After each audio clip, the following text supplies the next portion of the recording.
आप देख रहे हैं राष्ट्र की खबर। वर्तमान दौर में बेरोजगारों को रोजगार के लिए विदेश जाना पहली पसंद बन गई है। ऐसे लोगों की सहायता के लिए तमाम एजेंट अपनी दुकान खोल रखा है। हालांकि कई बेरोजगार युवक इन्हीं एजेंटों के झांसे में आकर ठगी का शिकार भी हो चुके हैं। इसी तरह का धोखाधड़ी पश्चिम चंपारण के नरकटियागंज का रमौली गांव निवासी शेख रईस का पुत्र मेराज के साथ भी हुआ था। मेराज को कोलकाता के नईम इस्लाम नामक एजेंट ने 12 अक्टूबर को सऊदीया की कंपनी में बतौर मैकेनिकल इंजीनियर के पद पर कार्य करने के लिए मालदीव भेजा था। वहां जाने पर मेराज को जमरन एक चीनी कंपनी में बतौर मजदूर का काम पर लगा दिया गया। करीब 40 दिनों तक किसी तरह मेराज ने अपनी ड्यूटी निभाई। इसी दौरान उसे डेंगू बुखार जकड़ लिया। वैसी विकट परिस्थिति में न तो कंपनी मददगार हुई और न ही कोलकाता का एजेंट। ऐसे में जिंदगी और मौत से जूझ रहा मेराज अपनी भलाई वतन वापसी में ही समझा। इसके लिए मेराज मालदीव में और मेराज के स्वजन नरकटियागंज में अपना हाथ पांव चलाने लगे, लेकिन आश्वासन के अलावे सफलता कहीं न मिली। ऐसे में भला हो दिनेश अग्रवाल का, जो इस विपत्ति में फरिश्ता बनकर मेराज को वतन वापसी कराया। अब दिनेश अग्रवाल को मेराज का परिवार अपना मसीहा समझ रहा है। सकुशल वतन वापसी को लेकर मेराज के स्वजनों ने बताया कि मेरा स्वाभिमान का संस्थापक सह भाजपा नेता दिनेश अग्रवाल अगर मदद न किए होते तो मेराज आज पता न किस हालत में होता। मेराज के परिवारजनों ने बताया कि इसके वापसी के लिए कई जनप्रतिनिधियों समेत दिग्गजों से संपर्क किया, किंतु किसी ने सहयोग नहीं किया।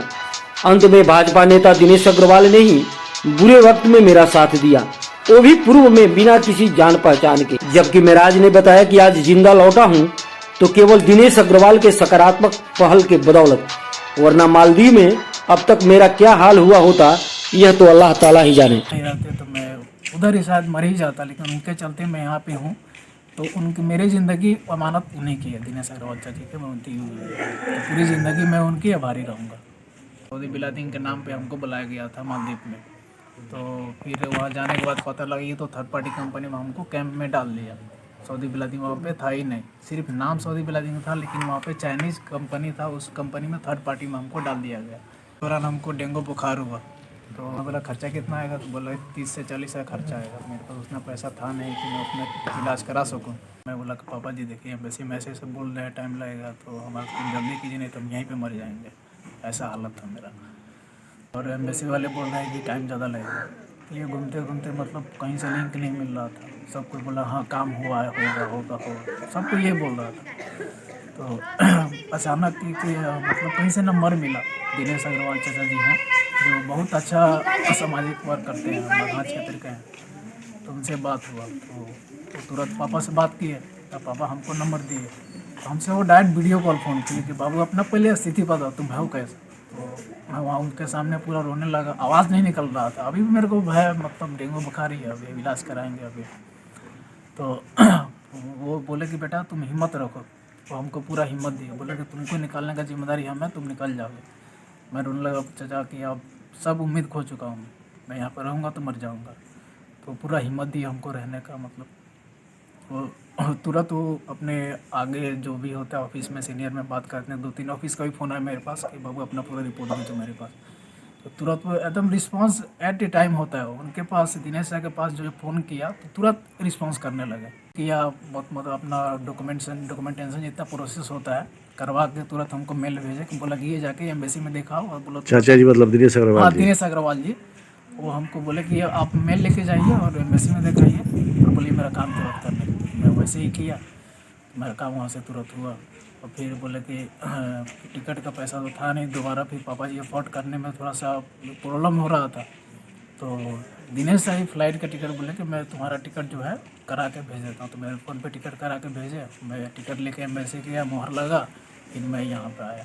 अगर वो नहीं रहते तो मैं उधर ही शायद मर ही जाता, लेकिन उनके चलते मैं यहाँ पे हूँ। तो उनकी मेरी ज़िंदगी अमानत उन्हीं की है, दिनेश अग्रवाल चाची के। मैं उनकी तो पूरी ज़िंदगी मैं उनकी आभारी रहूँगा। मोहम्मद रईस जो चमुआ के रहने वाले हैं, उनका फ़ोन आया था और उन्होंने बताया कि मेरा बेटा मालदीव में नौकरी करने के लिए गया हुआ है, लेकिन आज उसकी इतनी हालत ख़राब है, कंपनी वालों ने उसे निकाल दिया है, उसको सैलरी भी नहीं दी है। बाद में पता चला कि एजेंट के मार्फत से वो जहाँ गया हुआ था तो जो बातें कही गई थी, आपको ये नौकरी मिलेगी, आपको ये जॉब मिलेगा, आपको ये सैलरी मिलेगी, वैसा हुआ नहीं। अचानक मिराज शेख की तबीयत खराब हो जाती है, डेंगू हो जाता है। वो 15 दिन तक लगातार इस आस में कि मैं अपनी वतन वापसी कैसे करूं।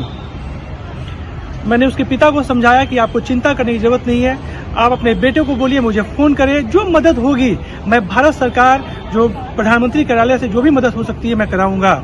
और लगातार 15 दिन तक वो परेशान था। तो यहाँ के अधिकारियों ने भरपूर सहयोग किया, क्योंकि वर्क परमिट वीजा पे वो गया हुआ था और वहाँ की एम्बेसी ने साफ मना कर दिया कि आपको 2 महीने तक कोई वीजा नहीं मिलेगा। लेकिन मैं शुक्रिया अदा करता हूँ यहाँ के अधिकारियों का, चंपारण की जनता का, आपके आशीर्वाद स्नेह की वजह से यह संभव हो पाया और मिराज शेख अपने वतन वापसी करने में उसको एक बहुत बड़ा बल मिला। मैं कहना चाहूंगा आप सभी से, ये आप लोगों की प्रेरणा और आशीर्वाद का फल है कि आज मिराज शेख अपने पिता अपने घर पहुंचा हुआ है। कभी भी विदेश जाना हो 100 बार सोचें और इसमें जो मदद होगी मैं खुलकर जो मदद है करने को तैयार रहूंगा। जय हिंद, जय भारत, वंदे मातरम।